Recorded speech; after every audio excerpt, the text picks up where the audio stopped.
Ya kawan-kawan, selamat pagi. Pada pagi ini kita akan meninjau peta Sabah ini, peta pelancongan Sabah ini yang telah disediakan oleh yang telah disediakan oleh sabahtravelguide.com ya. Dan kalau kita lihat di peta Sabah ini, dia memang banyak tempat-tempat menarik, daripada hujung Kudat itu ke Sendakan, ke Sempurna, Nabawan sampai Sepitang, balik pergi KK kan. Banyak tempat-tempat attraction yang ada di Sabah ini, sama ada dia dari segi adventure tourism, nature tourism, culture tourism, education tourism, food tourism, even stargazing, birding, wildlife, memang semua ada di Sabah ini ya. Dan sebenarnya kita boleh buat satu trip mengelilingi Sabah, sama ada dia bermula, of course dia bermula daripada KK, tapi maybe dia punya focal point dari Kudat, turun pergi Kota Merudu, Pitas, tembus pergi Ranau terus pergi Sandakan, Telupit semua, pusing pergi Lahadatu, Sempurna, Tawau, ikut jalan Kelabakan, balik pergi Keningau dulu, baru turun pergi Tenem, Sepitang, Long Pasir, lepas tu balik pergi Papar, Beaufort, singgah sekejap di Kuala Penyu, balik pergi KK, then last pit stop maybe di Tambunan kan. Jadi dia boleh, actually seluruh Sabah ini dia boleh adventure tourism, dengan self drive pun boleh, tapi kalau dapat maybe lagi bagus kalau dengan tour operator lah, supaya mereka ada guide yang boleh explain. Tapi kalau mau adventure, boleh juga drive sendiri, tapi maybe ada satu orang kawan lokal yang ikutlah, supaya tidak sesat dan tidak membuang masa tercari-cari tempat kan. Jadi mungkin pada pagi ini kita akan bawa tuan-puan, kawan-kawan, supaya kita melihat apakah tempat-tempat menarik. Kita bermula daripada Kudat lah, kita pusing satu kali, kita pusing Sabah, dan saya akan sebut tempat-tempat menarik, sama ada dia berbentuk community based tourism, sama ada dia berbentuk adventure tourism, culture tourism, war heritage tourism, wildlife dan sebagainya lah. Alright, supaya kamu dapat the bigger picture, gambaran bagaimanakah ataupun apakah tempat-tempat yang perlu dilawati di setiap daerah ini, di 27 daerah di Sabah ini, supaya anda boleh merancang domestic holiday anda di Sabah ini ya. Di masa-masa COVID ini, saya rasa untuk melawat di tempat-tempat di luar negara memang ada payah sikit. Mungkin untuk melawat di Kuala Lumpur pun ada cabaran sikit, ada karantin lah dan sebagainya. Dan I think the best way, and also to help domestic tourism within Sabah, adalah melawat di tempat-tempat menarik di negeri sendiri ya. Dan kita bermula dari Kudat ya. Kalau dari KK tu Kudat mungkin dalam 2 jam, paling lama 3 jam. Lagi bagus santai-santai ride lah, supaya kita boleh melihat ataupun experience, explore dan enjoy kita punya trip di negeri di bawah Bayu ini ya. Dan kalau kita bermula dari Kudat, apakah tempat-tempat yang boleh dilawati di Kudat ini?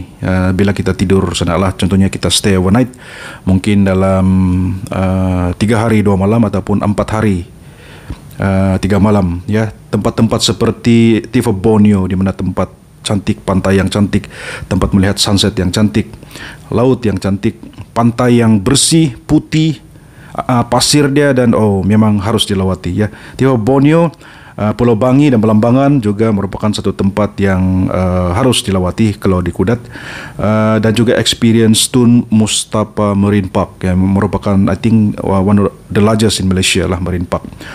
Kalau ada anda suka main golf, ada juga golf course di sana. Lepas itu Meliangin Resort, sangat cantik resort ini. Riviera Resort, dia macam Bali ya, Bali dia villa lah. Tajau Laut Guest House ini community yang run, dan kebanyakannya banyak sebelum MCO ramai pelawat-pelawat dari luar negara datang di sini, sebab they want to experience the local life, local community lifestyle di sana lah. Nine Huts on a Hill ini pun sangat cantik, facing laut dan di atas bukit tempat ini, dan dia actually kalau sunset, susah mau cakap, mesti mau lawat sendiri lah kan. Lepas itu Hibiscus Villa, ini pun salah satu high end villa, sangat cantik. Misampuru Homestay, this is one of the best homestay in Malaysia. Dan kalau kebanyakan dia punya guest kalau bukan lokal dan mostly daripada negara luar lah, especially UK, European lah. Alright.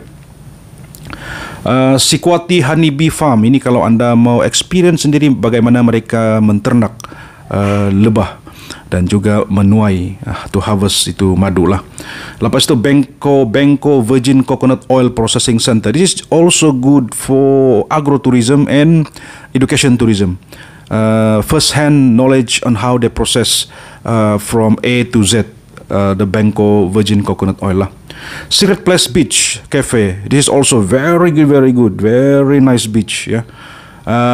After that Tampakan Fish Farm, ini dalam 20 minit daripada marina. Kalau mau mandi dengan mau mandi dengan ikan putih, di sinilah tempat dia ya. Di Kudat juga adalah famous untuk deep sea fishing. This is a way when you can pancing all the tenggiri dan sebagainya lah. Kalampunian Beach also very good, very nice, awesome beach. Tindakan Dazang Beach, Bawang Jamal Beach, semua ini adalah connected beach ya. Pantai yang putih, pasirnya putih, air yang jernih, awesome. Dan Kelambu Beach, all this connected beach and sepanjang stretch of the beach sangat cantik. Dan di sinilah anda akan bukan saja experience the local hospitality of the local, also traditional food, also the beauty of Kudat Sunset atau Sabah Sunset yang ada di Kudat. So dengan adanya tempat-tempat yang saya sebut tadi, maybe 5 hari tidak cukup kan, maybe 6 hari kan, to really experience all the product in Kudat. Oleh itu, sebelum kita meneruskan perjalanan ke Kota Marudu selepas Kudat, terlupa pula bahawa di Kudat juga ada satu sub-distrik yaitu Metunggung. Dan di Metunggung juga ini tidak kurang menarik tempat ini ya, di mana dia ada Meranjak Rungus Longhouse. Kalau mau experience tinggal di Longhouse orang-orang Rungus, bolehlah datang di Meranjak Rungus Longhouse. Di sana juga ada beads making. Dia buat itu manik-manik, memang terkenal manik-manik di Kudat ini. Juga salah satu juga Longhouse di sana yaitu Bawang Gazo. Ya, ini juga satu tempat. Kebanyakannya dulu sebelum ada COVID ini ramai dari Jerman datang di sini ya. Student especially yang experience sama ada 1 malam atau 2 malam tinggal di Longhouse ini. Seperti yang saya katakan tadi, beads making Kampung Tinangol di Kudat, community driven. Ada juga Honeybee Farm Kampung Kembizau, Gong Factory di Kampung Sumangkap. Memang ini tempat I think di Sabah, inilah dia punya hub untuk membuat gong. Kita boleh customize gong itu dan kita boleh order dari sinilah. Kita let's support community based tourism, focusing on gong making di Sumangkap ini. Tidak kurang juga parang making and coconut shell craft in Kampung Tembuluran dan Kampung Pinawantai di Kudat. All is community driven. Dan ada juga satu beach yang cantik di Metunggung ini yaitu Trokongan Beach. Memang cantik juga tempat ini. Dia actually semua connected dengan beach pantai-pantai yang ada di sepanjang persisiran pantai Kudat ini kan. Dan actually Kudat dan Metunggung combine 6 hari maybe tidak cukup. Maybe kalau mau experience dengan quality time maybe 10 hari kan, one district 10 hari. So why not kan, dengan adanya cabaran-cabaran COVID ini, why not we support our domestic tourism. Kita support pelancongan dalam negeri di Sabah ini. Melawatilah, go local dia bilang, go local. Oleh itu selepas di Kudat termasuk juga Metunggung, apalagi di mana lagi kita mau pergi, kita akan heading to Kota Marudu. Seperti yang saya katakan tadi, dari Kudat pergi Kota Marudu cuma lebih kurang 2 jam. Dan kita boleh stay 3 hari 2 malam di Kota Marudu sebelum kita pergi Pitas. Dan selepas Pitas kita akan terus tembus ke Ranau melalui jalan Marak-Parak. Oleh itu, jom kita ke Kota Marudu dari Kudat. Ya, selepas kita di Kudat, sekarang ini kita bertandang pula ke Kota Marudu. Ya, Kota Marudu ini merupakan satu kawasan dahulu dia famous dengan pesta jagung ya, banyak penanaman jagung lah. Dan apakah yang anda boleh alami ataupun experience di Kota Merdu ini? Kalau kamu mau stay di sekitar Langkon, yaitu sebelum sampai Kota Merdu ada satu hotel di sana, yaitu dinamakan Raja Wali, Raja Wali Stay ataupun lodge lah, hotel juga. Sangat cantik dan baru juga dilancarkan tahun inilah. Jadi memang lawak, dan kalau kamu mau lihat dia punya preview, bolehlah melawat Knowledge Mitch channel, ada video di situ Raja Wali hotel lah. Ya, apakah yang ada di Kota Merdu ini? Jika kita dengan family datang di sini, bolehlah santai-santai di Sorinsim Substation, yaitu yang dimiliki atau dimanage, diuruskan oleh Sabapak. Memang cantik, sungai yang jernih, ada ikan dan ada tagal juga di sana. Sorinsim Substation, boleh juga tinggal di sana. Ada hostel, ada satu chalet yang boleh kemudahan-kemudahan seperti dapur yang boleh kita memasak di situlah. Sangat convenient ya, Sorinsim Substation. Dan di within Sorinsim Substation itu ada juga kita boleh hiking, di mana di kawasan hiking itu ada tempat-tempat yang sejarah lah, ada heritage value yang kalau saya cerita sini pun maybe tidak syok juga. Jadi kamu kenalah lawat di tempat itu dan minta internal guide di situ untuk bawa kamu ke tempat-tempat seperti makam Si Gunting, dan ada juga makam ataupun kuburan orang yang paling tinggi di sana tuh ya, paling tinggi lah. Jadi you need to visit that area to experience, yaitu di Sorinsim Substation. Selepas itu tamu Kota Merdu juga merupakan satu produk yang harus dialami, di experience ataupun kamu alamilah, terutamanya kepada yang belum pernah bertandang ke Kota Merdu. Sebab actually tamu-tamu di seluruh Sabah ini banyak keunikan dia, di mana pelbagai jualan yang disajikan kepada pembeli oleh community kan. Lepas itu ini kamu jangan miss. Kalau kamu di Kota Merdu, kamu mesti lawat ini Tabilung Cultural Village ataupun house. Dan di sini kita akan melihat bagaimana dusun Tabilung, kehidupan dusun Tabilung, salah satu tribe yang ada di Sabah ini ya. Dan panorama Paradise Resort ini pun sangat cantik. Cuma cabaran dia bukan mungkin lagi, dia punya jalan access road yang tidak berapa bagus lah ya. Mount Cochrane Forest Reserve ini, kalau kamu into hiking, into nature, this is area that you should visit in Kota Merdu. Lepas itu Marudu Bay Homestay. Ya, saya ulang sekali lagi, Marudu Bay Homestay. Homestay ini kalau kamu macam tidak berapa suka tinggal di hotel, you want to experience how dusun Tabilung in Kota Merdu live, then this is a place that you should go and stay, yaitu Marudu Bay Homestay di Kampung Gosen. Selepas itu ada satu beach di Kota Merdu sangat cantik, yaitu Teringai Beach. Teringai Beach ini merupakan satu kawasan, ada satu resort di sana dan sangat cantik juga, dan pantai dia memang lawa, bersih, selalu dijaga oleh community yang ada di situ. Terutamanya jika ada sampah-sampah yang terdampar di pantai, mereka akan bersihkan.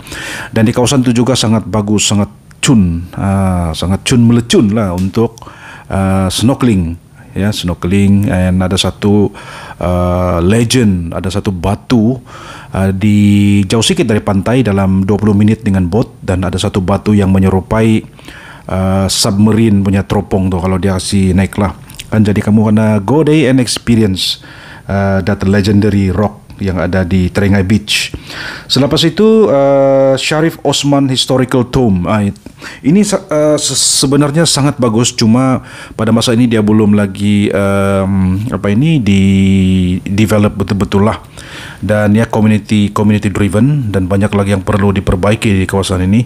Tapi jika anda mau juga melawat di sini, mengalami first hand cerita bagaimana pahlawan ini menentang British, kita boleh berhubung dengan Persatuan Pelancongan Kota Merdu untuk kamu dibawa di situ dan diberi taklimat secara terus oleh dia punya Syarif Osman punya keturunan lah, dia punya cicit-cicit kan. Lepas itu Mundan Hill di Telantangan Village dan juga Pantai Ria Tangkol Village. Ini Mundan Hill ni banyak orang pergi hiking, ramai orang pergi hiking sebab dia punya keindahan. Kita boleh nampak Marudu Bay, ya. Dan dengan adanya tarikan-tarikan yang ada di Kota Marudu yang saya mention tadi, mungkin berbaloi juga kamu melawat tempat ini, bawa family. Ya, saya cakap tadi bawa family kan? Ya, bawa family. Spend lah dalam 3-4 hari di Kota Marudu. Sebab actually kalau kamu tidak pun habis semua produk yang ada di Kota Marudu, kamu boleh bundle your holiday, bundle with Kudat kan. Sebab di Kudat seperti saya katakan tadi banyak produk, Kota Marudu banyak produk, kamu boleh combine dia 10 hari, maybe bagi-bagi distrik ini di Kudat berapa hari, di Kota Marudu berapa hari sebelum balik ke KK, ya. Tapi kita punya journey ini yaitu kita dari Kudat kita ke Kota Marudu, lepas itu kita akan ke Pitas lepas ini. Jadi apa-apapun selamat melawat Kota Marudu bagi yang belum pernah datang, dan sekarang ini kita akan melawat pula ke Pitas, ya. Jom kita ke Pitas.